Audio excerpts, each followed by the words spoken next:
దేవర 2 cinema ఉంటుందా లేదా? ఎన్టీఆర్ అభిమానుల్లో చాలా కాలంగా ఉన్న అనుమానం ఇదే. కాని దీనికి సమాధానం ఇటు కొరటాల నుంచిగాని, అటు ఎన్టీఆర్ నుంచిగానీ రాలేదు. దాంతో వాళ్లు కూడా సినిమా లేదనే కన్ఫర్మేషన్కు వచ్చేశారు. ఇలాంటి సమయంలో ఊహించని అప్డేట్ వచ్చింది. మరి దేవర 2 ముచ్చట్లేంటి? వస్తుందా? వస్తే ఎప్పుడొస్తుంది? 500 కోట్ల సినిమా ఇచ్చిన తర్వాత కూడా కొరటాల శివకు కంగారు తప్పట్లేదు. ఆయన నెక్స్ట్ సినిమా ఏంటనేది ఇంకా డైలమాలో ఉంది.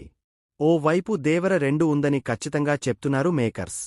ఎన్టీఆర్ ప్రస్తుతం నటిస్తున్న ప్రశాంత్ నీల్ సినిమా తర్వాత దేవర 2 వైపు వస్తారనేది వాళ్ల నమ్మకం.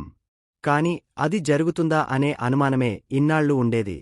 దేవర విజయం సాధించినా కేవలం తారక్ స్టామినాతో ఆడింది. దసరా సీజన్ కలిసొచ్చిందనే విమర్శలు కూడా బాగానే వచ్చాయి. అందుకే పార్ట్ 2 కోసం ఏడాదిన్నరగా కష్టపడుతున్నారు కొరటాల. కాని దేవర 2 ఉందో లేదో తెలియని ఈ క్రమంలోనే ఆయన చూపులు బాలయ్య వైపు వెళ్లాయనే ప్రచారం కూడా జరిగింది. దేవర 2 సినిమాపై ఇకపై అనుమానాలు అక్కర్లేదు.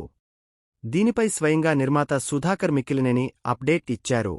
మే నుంచి దేవర 2 సినిమా స్టార్ట్ అవుతుందని, 2027లో సినిమా విడుదలవుతుందని కన్ఫర్మ్ చేశారు. ప్రస్తుతం ప్రశాంత్ నీల్ సినిమాతో బిజీగా ఉన్నారు తారక్. ప్రశాంత్ నీల్, ఎన్టీఆర్ సినిమా కూడా 2 భాగాలుగా రాబోతుంది. అందులో పార్ట్ 1ను ఇదే ఏడాది విడుదల చేసి నెక్స్ట్ పార్ట్ 2027 చివర్లో ప్లాన్ చేస్తున్నారు. పార్ట్ 1, 2కి గ్యాప్లో దేవర 2 పూర్తి చేయాలని చూస్తున్నారు తారక్.